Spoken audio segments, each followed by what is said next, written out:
श्री राधे राधे। परम वियोगिनी श्री विष्णु प्रिया जी का जीवन चरित्र गतांक से आगे। शची माता अत्यंत वृद्धा हो गई हैं। उसके ऊपर पुत्र वियोग ने उनके देह को और जर्जर कर दिया है। अन्न जल का त्याग कर बैठी हैं ये। आचार्य अद्वैत की पत्नी सीता देवी आज आईं और शची देवी के पास बैठकर उनसे बहुत देर तक वार्ता करती रहीं। विष्णु प्रिया से भी मिली। विष्णु प्रिया वियोग की चरम स्थिति को पार कर चुकी हैं। उनके रोम रोम से गौर हरि यही नाम प्रकट होता है। विष्णु प्रिया को देह भान नहीं रहता, किंतु इसके बाद भी अपने आप को देह में लाकर वो अपनी सासू माँ की सेवा करती है। सीता देवी ये सब देखकर बिलख उठी हैं। ये समझ गई हैं कि अब माता शची देवी देह त्याग कर देंगी। इसलिए वो पूछती हैं माता से, आपकी कोई इच्छा है? उस समय विष्णु प्रिया भी वहीं है और प्रिया की सखी कांचना भी।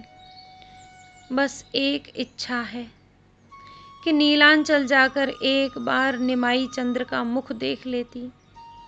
विष्णु प्रिया ने सुना, कांचना ने भी सुना, और ये सुनकर ये दोनों सीता देवी के मुख की ओर एकटक देखने लगी। सीता देवी आचार्य अद्वैत की पत्नी हैं। आचार्य अद्वैत नवद्वीप के प्रतिष्ठित व्यक्तित्व हैं। ये जो कह देंगी वही होगा, तो हमें शची देवी की इस इच्छा को पूरा करना ही चाहिए। सीता देवी के मुख से ये सुनते ही शची देवी तो आनंदित हो गईं। उनमें इतनी शक्ति भी आ गई कि उठकर बैठ गईं। सीता बहन, बहुत उपकार होगा तुम्हारा। विष्णु प्रिया को भी सुख मिला ये सुनकर।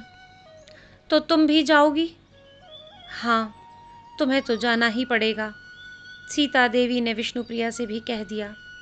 अब तो प्रिया को जो सुख मिला उसका वर्णन असंभव ही है। रोम रोम पुलकित था। सुख के अश्रु बह चले थे नेत्रों से। मैं अपने नाथ के दर्शन करूंगी। ओह, आनंद की इस अद्भुत बेला में विष्णु प्रिया से खड़ा नहीं हुआ जा रहा। उसने अपनी सखी कांचना के स्कंध में हाथ रखा और स्वयं को संभाला। मैं भी जाऊंगी, कांचना ने कहा। तुम चलोगी? वर्षों बाद कुछ विनोद करने का भाव प्रिया के नेत्रों में दिखाई दे गया था। तुमको कौन संभालेगा? कांचना भी मटकते हुए बोली थी। सीता देवी ने अनुभव किया कि गौरांग से मिलने की बात से ही इन विरह से मृत प्राय लोगों में जीवन का संचार शुरू हो गया है। सीता देवी को ये उचित भी लगा कि माता एक बार, अंतिम बार अपने पुत्र को देख लेंगी और पत्नी अपने पति को। सीता देवी ने तुरंत अपने पति को कहकर इन लोगों के नीलांचल में जाने की व्यवस्था भी कर दी। साथ में कुछ लोग भी चलने के लिए तैयार हो गए और यात्रा प्रारंभ भी हो गई। विष्णु प्रिया प्रमुदित हैं। उनके पांव धरती पर कहाँ हैं?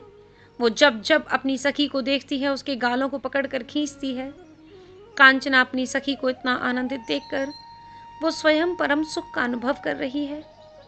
कैसे मिलूंगी मैं उनसे? ओह, मेरे प्राण अटक न जाएंगे। मेरी तो सखी धड़कनें ही रुक जाएंगी। वो मुझे देखकर प्रसन्न होंगे, बहुत प्रसन्न होंगे प्रिया, बहुत। हट, कुछ सोचते हुए विष्णु प्रिया शर्मा गई है।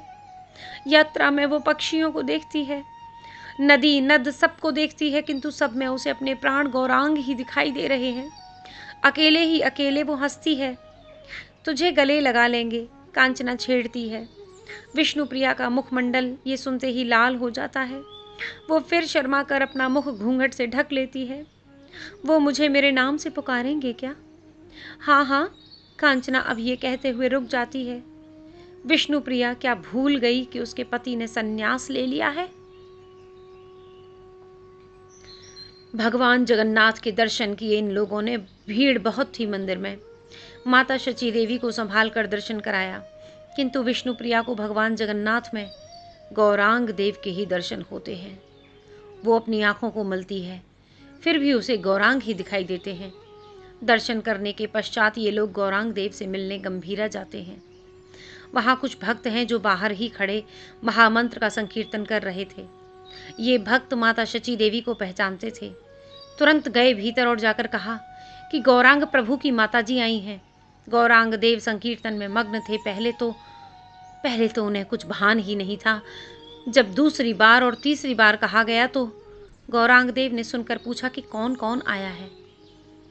भक्त ने बाहर जाकर देखा, फिर माता, पत्नी और सखी, वो बताने लगा भीतर आकर गौरांग देव को, सखी मेरा मन घबरा रहा है, मैं कैसे दर्शन कर पाऊंगी, मैं तो हाय उनको देखते ही मर गई तो मुझे वो मुझे देखेंगे, उनकी दृष्टि मुझ अपावन पर पड़ेगी, इस तुच्छ दासी पर उनकी कृपा दृष्टि पड़ेगी, मैं धन्य हो जाऊंगी, मैं कृतकृत्य हो जाऊंगी, मुझे अब और क्या चाहिए।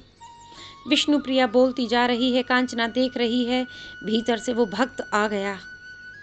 माताजी आप चलिए भीतर। वो भक्त शची देवी का हाथ पकड़कर ले जाने लगा। विष्णु प्रिया भी भीतर जाने लगी तो आप नहीं, रोक दिया विष्णु प्रिया को। ओह, ये तो वज्रपात था विष्णु प्रिया के ऊपर। वो रुक गई, उसे लगा धरती खिसक गई है, आसमान उसके ऊपर गिर गया है। शची देवी रुकी, ये मेरी बहू है, ये जाएगी भीतर, तुम जानते नहीं ये गौरांग देव की पत्नी है। कांचना भी चिल्लाई।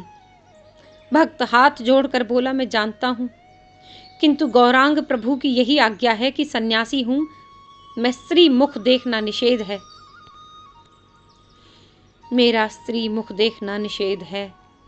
विष्णु प्रिया हंसी, उन्माद चढ़ने लगा प्रिया को। वो बोली माता आप जाइए, मैं नहीं जाऊंगी, मैं वैसे ही पापिन हूं, मुझे देखकर उन्हें पाप लगेगा, उनका धर्म, उनका सन्यास धर्म नष्ट हो जाएगा, मैं उनके धर्म को नष्ट नहीं करूंगी।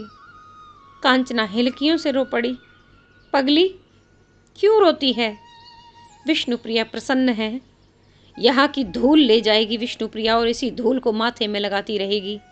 भैया पूछ लेना अपने प्रभु से कि एक स्त्री सन्यासी के पग धूल लेने की अधिकारिणी तो है या नहीं। शची देवी ये सब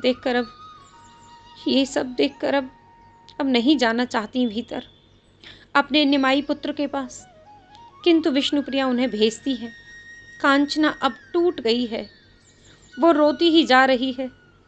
विष्णु प्रिया शून्य हो गई है, उसकी इतनी इच्छा भी उसके नाथ ने पूरी नहीं की।